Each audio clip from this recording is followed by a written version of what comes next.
Hi, hi everyone. My name is Angeline from Design Thesis One, and I'll be presenting my thesis project, which is Urban Longhouse, Revitalizing Orang Ulu Identity in Miri, Sarawak. So this project is not only a design proposal, it's actually sort of like a personal journey into my own cultural roots. So, the Orang Ulu are actually a group of indigenous communities from the interior of Sarawak.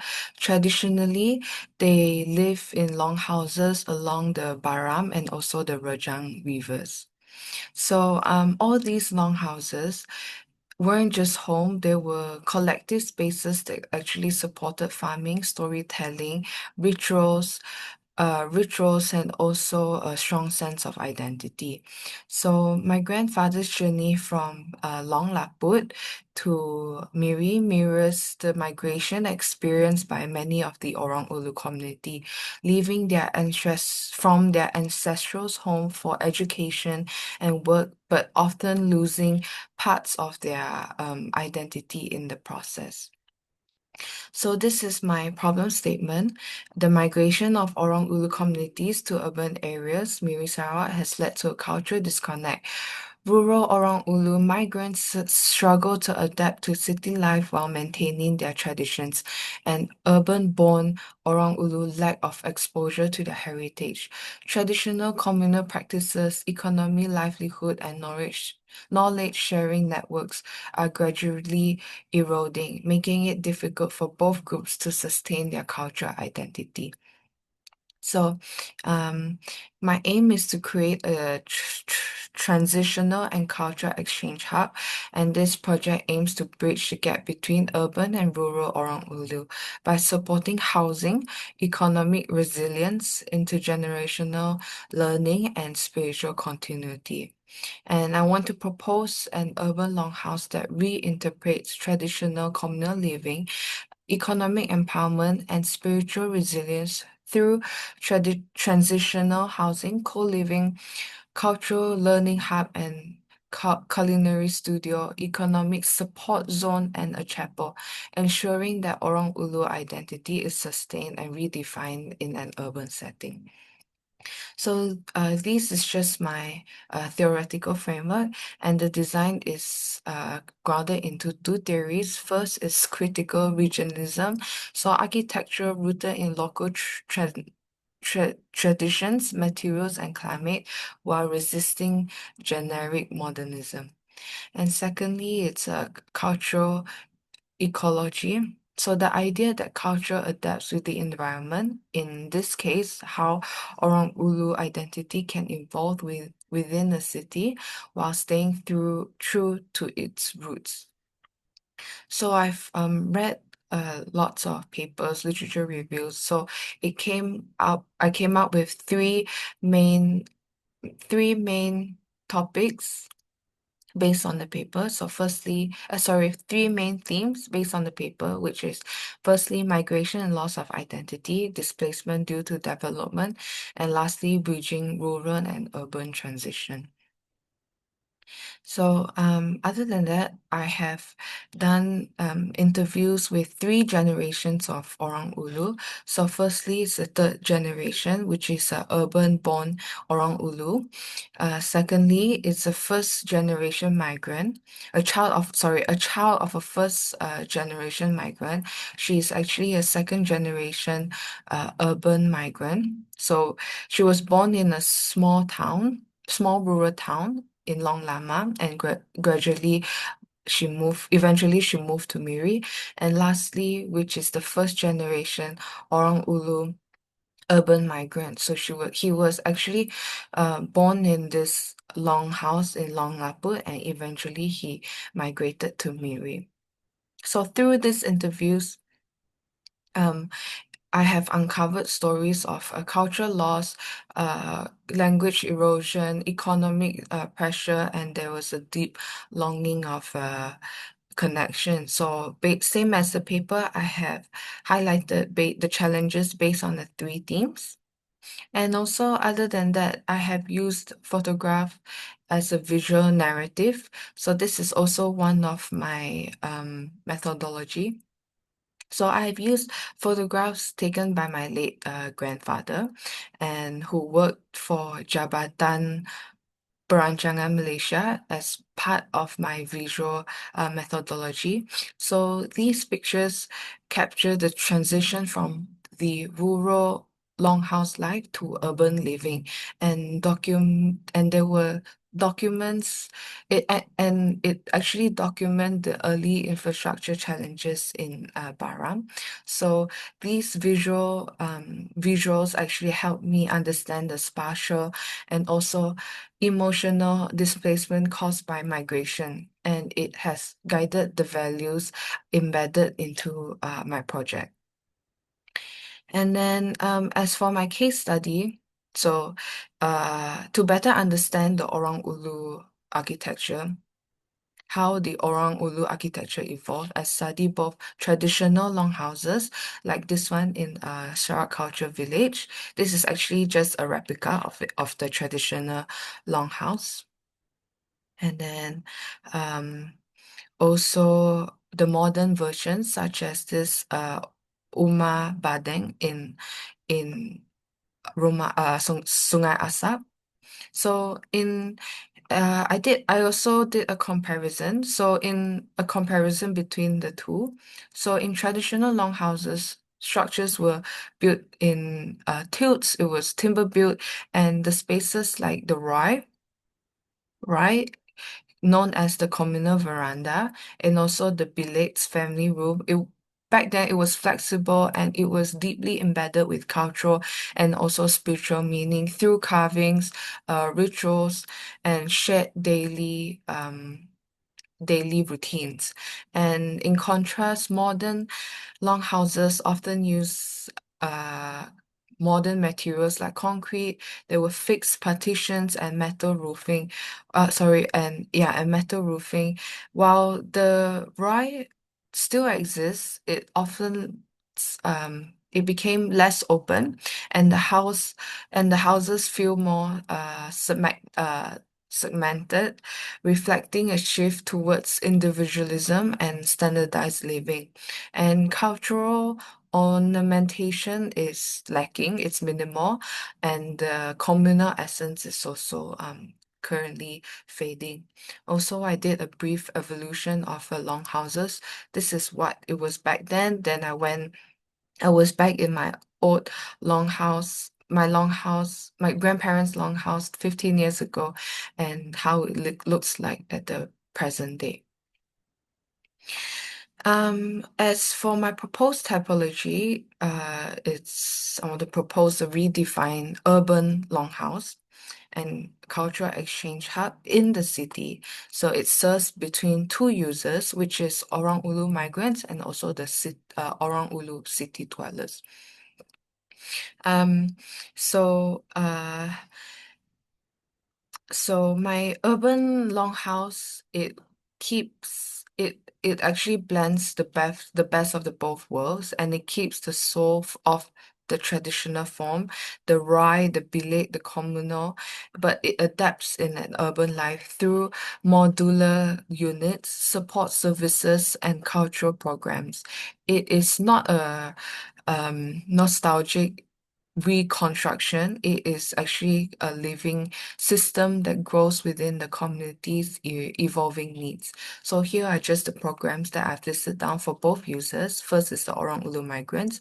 There will be transitional housing, urban navigation, welfare hub, a resource center.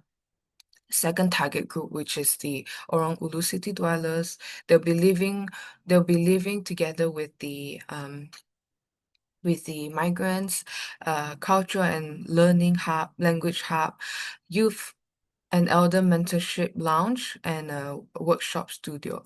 Other than that, there are also shared program spaces bridging both of the target users, which is firstly urban garden and experimental dining, a chapel, and also a family courtyard. So this is my selected site. It is actually within the heart of the in Miri. in the city of Miri, and it is located near Kampong Wireless. So, and it's also just opposite the Old Jetty, which is a symbolic point for of arrival for many Orang Ulu families. And um, this is actually a more detailed version of it. So this is my proposed site. So it is actually flanked by a school, a public park, and a sports stadium. And there's a library here, making it ideal for youth engagement, public gatherings, and intergenerational learning. And this location allows the design to be both practically connected and also cultural rooted. So this is just a brief massing that I did. So as you can see that I have highlighted, there will be an underground pedestrian walkway that's introduced from the old jetty and the adjacent park. And I have added, at the ground level, I've added a walkway, not only at these two places, but also from the school and where and in between these three reference points, these points where all these three routes, the underground jetty, school, it intersects and forms the central reference axis. And the cultural and education spaces are placed along the route from the height from the school to encourage student engagement. And there will be a chapel which is near Kampong Wireless, and it offers easy access for the villagers here, which is open to them attending mass and strengthening. This can strengthen the ties within the community. Fourth, semi-public spaces like urban navigation hub, welfare hub, resource center will be placed near the old jetty to welcome newcomers and provide essential and support upon arrival. So next to it is actually this main road. This is one of the the busiest busiest route. And fifth, the transitional housing is located near the park. So this is the park which offers calm and accessible environment for new residents while connecting to nearby support services and community spaces. So this road is actually less busier than the one opposite it. So as you can see, this aqua blue colored um blocks, buildings, is actually a public right. So it weaves through parts of the building, linking key access points like the school, which is located right here, and the sports stadium into the heart of the project. And this shared spine invites movements, gathering, interactions, and this actually echoes the communal spirit of the traditional house. So this is the layout I have done for my housing unit. So firstly is this elderly and family unit. So these are multi-generational layouts with wider access and it supports spaces for caregiving and they reflect also traditional respects for elders while adapting to urban constraints. So as you can see, maybe I'll explain further down here. As you can see at the ground floor, it's mostly at the lower floor, it's mostly catered to the elderlies. So just like the traditional housing, there'll be a common right. So coming in, there's before coming into the building, there's a small shared spaces between two units. Then going in will be the first unit, first bedroom for the elderlies. Then there'll be a shared living and there's another unit across it. So I left this as an openable space. Sorry, maybe I'll open it like this. Openable space back to where it is accessible to the belakang right. Then coming up to each unit, there'll be this uh first floor where it's mostly I made them share the kitchen and dining among two units. So there'll be options. Some will be openable and some will be closed up, more private. And it is accessible to the belakang rai where all the units are all where they can share all these spaces. And coming up to the second floor will be more rooms for young adults or teenagers where where there'll be this co-working space. And I made this space openable where they can interact with their neighbors. And I've made them share this laundry. And this is the family unit and single unit, so it's actually quite similar. So as for the family units, it is suitable for small urban families. They have multiple rooms and they maintain the bilik by connecting the shared kitchen and also the rai, similar to the previous layout for the elderlies, and also single units where it is designed for youths or students. So these are slightly more compact private units. So this is which is K. So I have drawn this unit layouts based on these three types of units: single units, family units, and also elderly and family units. So all units are spatially arranged to stay connected to all the rai, reinforce a sense of belonging, support, and also a cultural system. And lastly, this is a diagram which illustrates the spatial strategy and also um, sorry, spatial organization strategy of the urban longhouse, of the housing, transitional housing, where there'll be three types of units, like I mentioned before.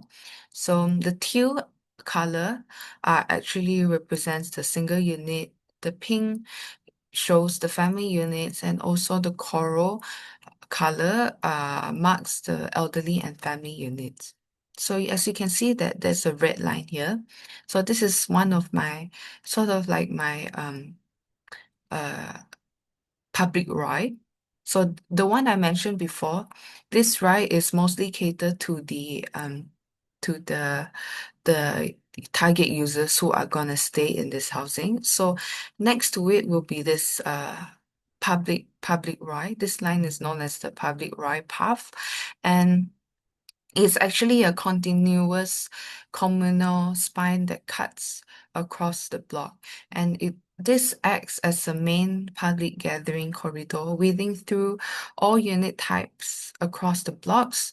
It functions similar to the traditional longhouse ride, a linear communal ride that connects to the public to experience the social heart of the longhouse life within an urban setting. So it actually connects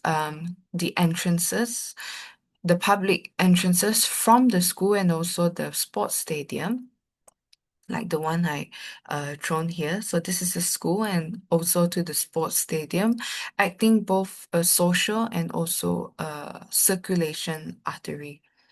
So my urban longhouse is actually not a replica. It is a reimagining, and it honors the past while addressing today's urban realities. It offers not just housing, but also a framework for cultural resilience where Orang Ulu identity can survive and even thrive in the urban setting in the city. That's all I have for now. Thank you.